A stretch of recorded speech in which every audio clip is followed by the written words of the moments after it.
It's actually not a small feet कि आप एकदम नए मार्केट में एंटर कर रहे हो, एकदम नया ब्रांड इंट्रोड्यूस हो रहा है और विद इन 5 इयर्स आप ऑलरेडी टॉप 5 के लिए फाइट कर रहे हो। और हर एक सेगमेंट जो आपने ट्राई किया है, चाहे फिर वो सब 4 मीटर कॉम्पैक्ट एसयूवी हो या कॉम्पैक्ट एसयूवी हो अबव 4 मीटर्स वाला या फिर 6/7 सीटर वाला एमपीवी सेगमेंट हो, हर सेगमेंट में यू आर डूइंग ग्रेट।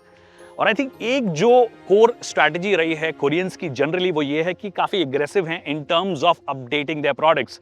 हर 2-3 साल में इतने चेंजेस तो लेकर आ जाते हैं कि वो एक्साइटमेंट बनी रहती है इनके प्रोडक्ट्स के अराउंड।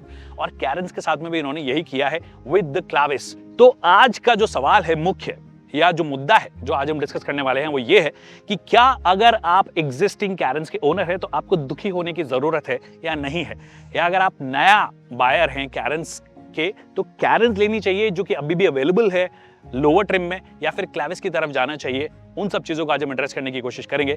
नमस्कार खमागणी दिव्य सज्जनों, मेरा नाम है विकास योगी, आप देख रहे हैं ऑटो योगी और आज मेरी सवारी किया की कैरेंस क्लाविस होगी।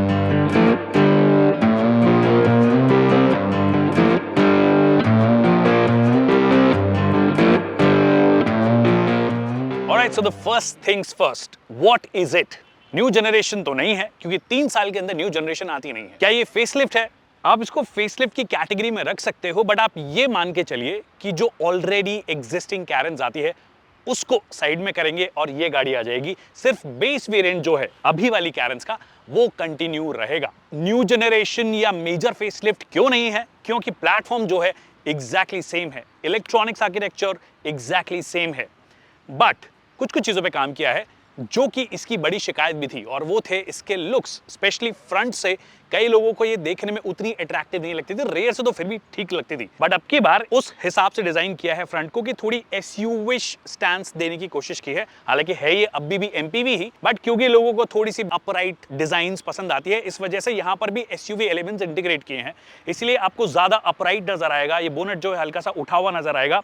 फिर जो डिस्टिंक्ट एलिमेंट्स है ऑफ कोर्स ये एलईडी डीआरएल जो है डिस्कनेक्टेड है बट कनेक्टेड टाइप लगती है, चलती है तो अच्छी लगती है। ये एलईडी का जो पूरा का पूरा सेटअप है हेडलैम्प का वो चेंज हो गया है। बाकी फिर स्किड प्लेट वगैरह जो बेसिक चीजें होती है वो चेंज होती है। एक और चीज कई लोगों ने आई थिंक पहली बार जब कैरेंस बनने चलाई तो लोगों ने बोलता क्यों 16 इंच दिया है, इतनी बड़ी गाड़ी है। तो हाँ, अब टॉप एंड वेरिएंट में आपको 17 इंच मिल गया है, बट अभी भी मैं आपको बोलूंगा कि 16 इंच के टायर्स जो होते हैं वो जनरली राइड क्वालिटी के हिसाब से बेहतर माने जाते हैं। तो अगर आप टॉप एंड नहीं जा रहे हो तो आपको 16 इंच के व्हील्स मिल जाएंगे। रियर जो है उसको भी थोड़ा सा और अपराइट, मतलब because of the lighting treatment and all of this थोड़ी सी अलग नजर आती है। तो फ्रंट और रियर में अब सिंक नजर आता है जो कि पुरानी वाली कैरेंस में नजर नहीं आता था। फ्रंट एकदम अलग दिखता था, रियर एकदम अलग दिखता था, अभी थोड़ा सिंक किया है। इंटीरियर में काफी कुछ चेंजेस है, बट उससे पहले मैं आपको बता दूं कि ये इसका डीजल मैनुअल वर्जन है।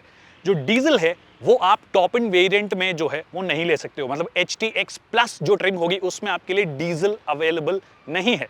ये पेट्रोल का टॉप एंड और ये है डीजल का टॉप एंड। इन दोनों में सिर्फ एक फर्क है बाहर से, और वो है एडास का मॉड्यूल। यहाँ पे एडास का मॉड्यूल दिया गया, यहाँ पे नहीं दिया गया। उसके अलावा डिजाइन में कोई चेंज नहीं है, जो चेंज है वो अंदर है। सबसे पहले जाते हैं हम पेट्रोल के अंदर। अगर आप पेट्रोल टॉप एंड ले रहे हो टर्बो वाला तो उसमें एडिशनल फीचर्स कौन कौन से मिलते हैं? नंबर 1, आपको ऑटोमेटिक मिलता है जो कि डीजल के टॉप एंड में नहीं मिलता। उसके नीचे वाले वेरिएंट में जाना पड़ेगा तब आपको ऑटोमेटिक मिलेगा। दैट मींस एक और चीज है, इलेक्ट्रॉनिक पार्किंग ब्रेक जो है एडिशनल मिलता है, ऑटो होल्ड यहाँ पे मिलता है। इनफैक्ट जो डीजल का ऑटोमेटिक है उसके अंदर भी आपको लीवर मिलता है। उसके अलावा ड्राइव मोड जो है सिर्फ पेट्रोल टॉप एंड में आपको मिलेगा, और वेंटिलेटेड सीट्स जो है वो भी आपको सिर्फ पेट्रोल टॉप एंड में मिलेगी। और पेट्रोल टॉप एंड में आपको बच्चे सुखाने की बड़ी मशीन मिलती है, मतलब पैनोरामिक सनरूफ मिलता है, जबकि डीजल टॉप एंड के अंदर आपको छोटी वाली सनरूफ मिलती है। बोस के जो स्पीकर्स है, मतलब ब्रांडेड स्पीकर्स जो है वो आपको सिर्फ पेट्रोल टॉप एंड में मिलेंगे, डीजल में नॉन ब्रांडेड मिलेंगे। और जैसे कि आपको नजर आ रहा है कि 2 सीटें हैं, मतलब कैप्टन सीट्स जो हैं वो भी सिर्फ पेट्रोल टॉप एंड में मिलेगी। डीजल है उसके अंदर बेंच सीट मिलेगी। और अब मैं हूँ डीजल के टॉप एंड में, और समझ में आ रहा होगा कि मैनुअल है, इसमें ऑटोमेटिक आता नहीं है। ये आपको ऑफ कोर्स पार्किंग ब्रेक जो है पुराने तरीके का ही मिलता है, पर एक एडिशनल फीचर्स तो मिलता है और वो है डैश कैम। यहाँ पे आपको डैश कैम मिलेगा जो जनरली की अपने और कई मॉडल्स में भी देती है। SD कार्ड सपोर्ट करता है ऑफ कोर्स, उसी में डालिए। इसमें बिल्ट इन कोई मेमोरी नहीं आती है, जो कि पेट्रोल टॉप एंड में नहीं आता है। अब उसके अलावा कॉमन फीचर्स की बात करते हैं और मेजर चेंजेस की बात करते हैं इंटीरियर में। सबसे पहले जो डैशबोर्ड का लेआउट है कंप्लीटली वो चेंज हो गया है। ये फैब्रिक आप देख रहे हो, एक क्रोम की एक लाइन सी दी गई है इन्होंने, प्लास्टिक है ऑफ कोर्स, बट ये क्रोम फिनिश से किया गया, बहुत अच्छा लग रहा है। Colour combination wise dual tone, sort of triple tone आप बोल दीजिए। ये एक डिफरेंट कलर है, यहाँ पे एक ग्लॉसी सा कलर है ग्रे में, और ये एम्बिएंट लाइटिंग जो है इसका ट्रीटमेंट भी थोड़ा अलग तरीके से किया गया है, तो ये एक चेंज हो गया। उसके अलावा 12.25 इंच की ये स्क्रीन है, 12.25 इंच की स्क्रीन है, ये एग्जैक्टली सेम स्क्रीन है जो कि आपको सिरोस में भी मिलती है। हालांकि अगर आप ये लेआउट की बात करोगे, यूआई की बात करोगे, तो जो पुराना वाला था वही दिया गया है। हो सकता है सिर्फ डिस्प्ले चेंज कर दिया हो, बट जो अंदर का तामझाम है, जो हार्डवेयर है, वो प्रॉबेबली सेम रहा हो। I am not too sure, but point ये है कि स्क्रीन का साइज बढ़ गया है पुराने वाले से। हालांकि इसके नीचे वाले ट्रिम्स में जब आप जाओगे, HTX अगर आप नहीं लेते हो तो वहाँ पर आपको 8 इंच की ही स्क्रीन मिलती है, और जो ड्राइवर डिस्प्ले है वो आपको एनालॉग प्लस डिजिटल का मिक्स मिलता है। सिरोस में एक और एडिशनल स्क्रीन मिलती है, वो AC वाली ट्रिपल स्क्रीन लेआउट हो जाता है, जो कि यहाँ पे नहीं दिया गया है। उसके अलावा ये जो पैनल है वो कंप्लीटली चेंज हो गया है। इसमें 2-in-1 कई सारी चीज़ होती है, जैसे कि अभी AC का कंट्रोल करना है तो ये AC का कंट्रोल हो जाएगा अभी। अब मैं अगर इसको यहाँ पे टैप करता हूँ तो मीडिया के कंट्रोल्स आपके यहाँ पे आ जाएंगे। हालांकि I would still prefer dedicated buttons for audio और या फिर ये जो मीडिया जो कंट्रोल्स है, बट अगर आपको AC पे रखना हो तो आप AC पे रख लीजिए, मीडिया पे रखना हो तो मीडिया पे रख लीजिए, वो आप चीज़ यहाँ पे कर सकते हो। एक और कॉमन फीचर जो दोनों गाड़ियों में आपको मिलता है वो है 360 डिग्री कैमरा, तो यहाँ पे कटौती नहीं की गई है।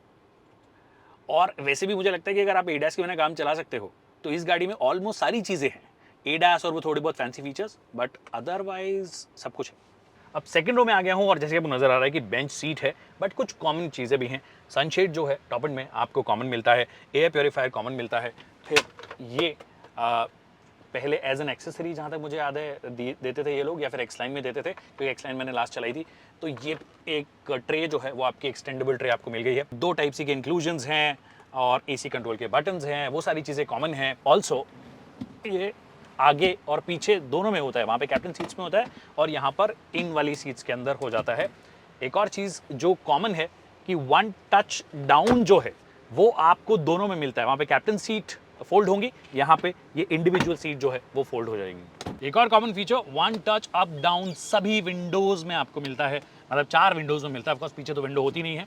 और एक चीज़ जो कि अलग है वो ये कि नॉन ब्रांडेड स्पीकर्स आपको मिलते हैं। एंड सिंस प्लेटफॉर्म चेंज नहीं है, डायमेंशंस चेंज नहीं है, दैट मीन्स पीछे वाली रो में स्पेस भी चेंज नहीं है, and that's a good thing. आगे मेरे 5-10 का बंदा बैठा है, उसके बाद भी 5-6 तक का बंदा, 5-7 तक का बंदा बैठ सकता है, और ठीक ठाक रिक्लाइंड भी है, सबसे पीछे वाली पोजीशन में उसके बाद भी बैठ सकते हो।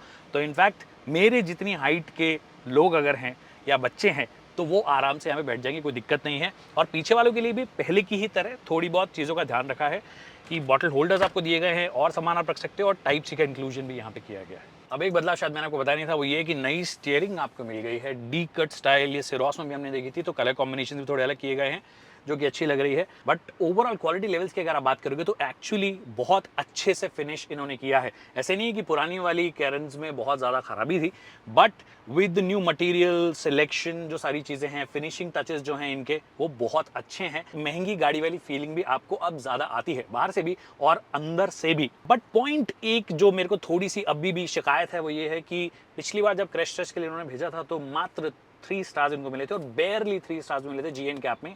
आई होप कि इस बार बेटर परफॉर्म करें, और क्योंकि ADAS वगैरह टॉप एंड वेरिएंट में आ गए तो टॉप एंड भेजेंगे तो हो सकता है कि वो थोड़ा बेटर स्कोर करेगा 4 स्टार। पर प्लेटफॉर्म की जो स्टेबिलिटी है या प्लेटफॉर्म की जो स्ट्रेंथ है उस पर भी शायद इनको काम करना चाहिए था। बट आई थिंक क्योंकि 3 साल ही हुए हैं तो प्लेटफॉर्म में वो चेंजेस करना किसी भी ब्रांड के लिए एक नया इन्वेस्टमेंट होता है, but I hope they do that. तो वो एक एरिया है जिसपे अगर ये काम कर देते हैं ना तो वो सोने पे सुहागा हो जाएगा। Why fix it if it's not broken, as they say? तो ऑफकोर्स डिज़ाइन फिक्स करनी थी इनको। वो थोड़ी सी कई लोगों को लग सकता है कि पुरानी वाली जो थी वो उतनी अच्छी नहीं लगती, मुझे भी अच्छी नहीं लगती थी, but with all these updates थोड़ा स्क्वायरिश बनाया है, थोड़े और चेंजेस किए हैं, थोड़ी अपराइट ज़्यादा लगती है इन दैट सेंस, तो थोड़ी बेहतर हो गई है।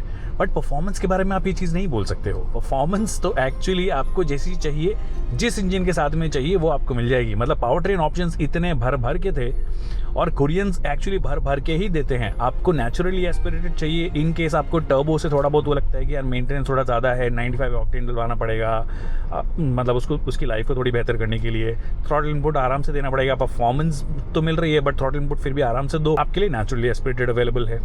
और नेचुरली एस्पिरेटेड में आपको मैनुअल चाहिए या ऑटोमेटिक चाहिए, वो भी आपके लिए अवेलेबल है। फिर टर्बो के साथ में अगर आपको डीसीडी चाहिए तो वो आपको मिल जाता है, मैनुअल चाहिए 6 स्पीड तो वो मिल जाता है। बट अभी मैं चला रहा हूँ डीजल, जिसके साथ में भी अगेन आपको ऑटोमेटिक भी मिलता है और मैनुअल भी मिलता है। मैं अभी मैनुअल चला रहा हूँ। और अगर आप बड़े शहरों में नहीं रहते हो, बड़े शहरों का मतलब मेरे से वही मतलब होता है कि जहाँ पर बम्पर टू बम्पर ट्रैफिक होता है।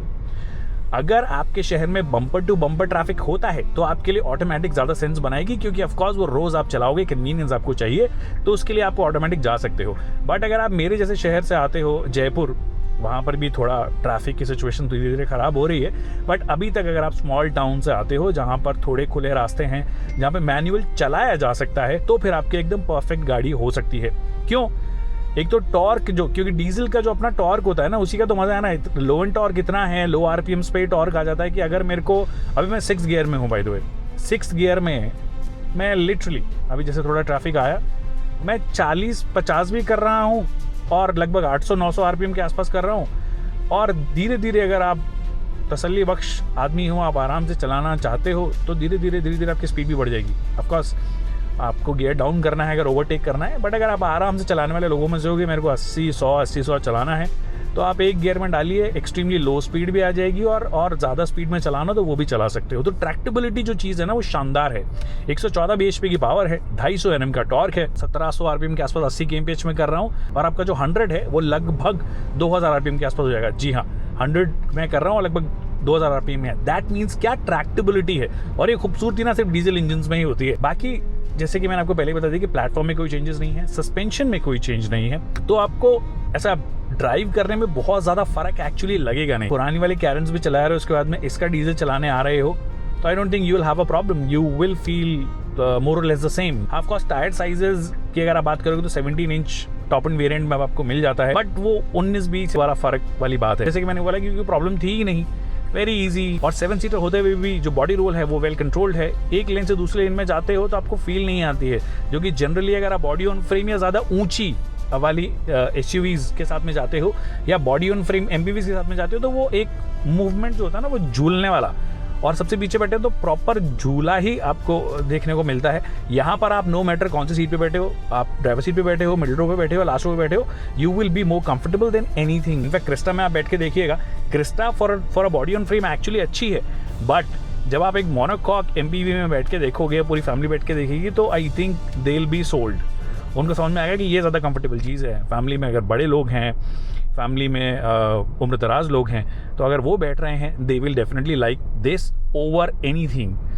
जो क्रिस्टा की बात कर लो या फिर जो ऊंची एसयूवीज होती हैं उनकी बात कर लो, ये फैमिली के लिए बनी हुई गाड़ी है। हाँ, ऑफकोर्स अगर आप टर्बो पेट्रोल जा रहे हो तो साथ में एडास वगैरह आपको मिल जाता है, जो कि अगर आपको चाहिए तो ले सकते हो। वैसे मैं तो जनरली जब भी एडास वाली गाड़ी चलाता हूँ, मैं सबसे पहले एडास को बंद कर देता हूँ, क्योंकि इंडियन कंडीशंस के हिसाब से ना चीज़ें सही नहीं है, क्योंकि दिशाएं हमारे 4 हैं, लोग 40 से आते हैं, तो ऐसे केस में वो एडास परेशान ज़्यादा करता है, कन्वीनियंस नहीं है, वो इनकन्वीनियंट बन जाता है।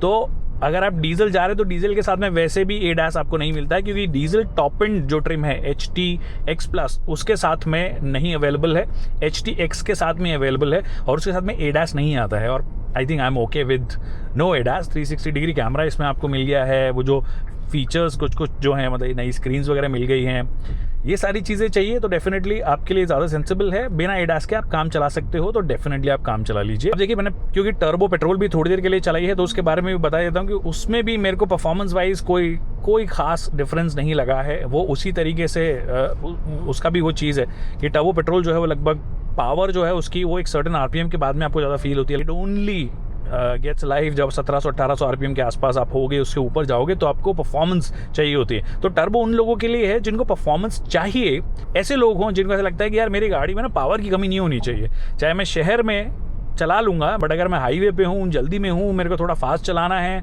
या मेरे को ज़्यादा पावर चाहिए, जल्दी ओवरटेक्स करने हैं, तो फिर आपके लिए टर्बो है। और उसका भी जो बिहेवियर है चलने का वो बहुत ज़्यादा डिफरेंट नहीं है।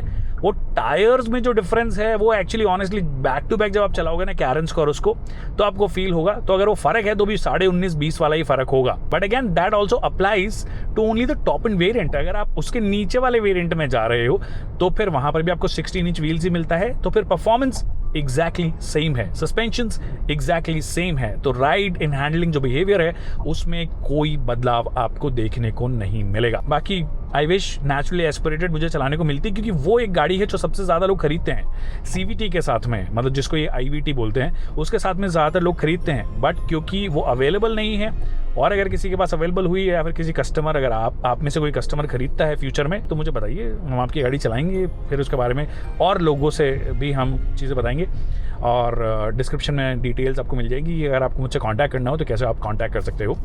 सो that's the story. Now coming back to the same question जिससे कि हमने वीडियो की शुरुआत की थी, अगर आप एग्जिस्टिंग कैरेंस के ओनर हैं तो आपको क्या दुखी होने की जरूरत है? एक्चुअली नहीं, अनलेस आपने टॉप एंड वेरिएंट लिया हो अभी अभी, तो एक अलग बात है, क्योंकि टॉप एंड वेरिएंट में जो मेजर चेंजेस हैं वो आपको नजर आते हैं। फिर चाहे आपका एडास लेवल 2 के फीचर्स हो, नई स्क्रीन्स हो, आपका पावर्ड जो सीट्स हैं वो जो चीजें हैं वो एक्चुअली अभी भी टॉप एंड के लिए ही दी गई है। अगर आप उससे लोअर वेरिएंट्स में जाते हो, मतलब HTX से नीचे वाले में जाते हो, टॉप एंड ट्रिम बोल रहा हूँ, वेरिएंट का मतलब टॉप एंड ट्रिम है, तो HTX प्लस से नीचे जा रहे हो तो अभी भी आपको 8 इंच की स्क्रीन मिलती है। ऑफकोर्स जो डैशबोर्ड का लेआउट है वो थोड़ा चेंज हुआ है, और जो ड्राइवर डिस्प्ले है वो अभी आपको एनालॉग प्लस डिजिटल, मतलब MID जो है वो करीब 4.5 इंच की आपको मिलती है। वो चीज़ डेफिनेटली जो है वो अभी भी बरकरार है। नया नाम जरूर इसको मिल गया है, क्लाविस या क्लाविस, जो भी आप बोलना चाहो, पर उसके अलावा अगर आप टॉप एंड नहीं जा रहे हो तो आप फीचर टू फीचर कंपेयर करोगे तो बहुत ज़्यादा डिफरेंसेस एक्चुअली आपको नहीं लगेंगे। इनफैक्ट जो ये 17 इंच के एलॉय व्हील्स भी दिए गए हैं वो भी टॉप एंड के लिए ही रखे गए हैं। अगर आप अब टॉप एंड लेने का सोच रहे हो और आपको ज़्यादा स्पोर्टी लुकिंग कैरेंस चाहिए तो फिर क्लाविस आपके लिए सेंस बनाती है। Thank you so much people for watching this video.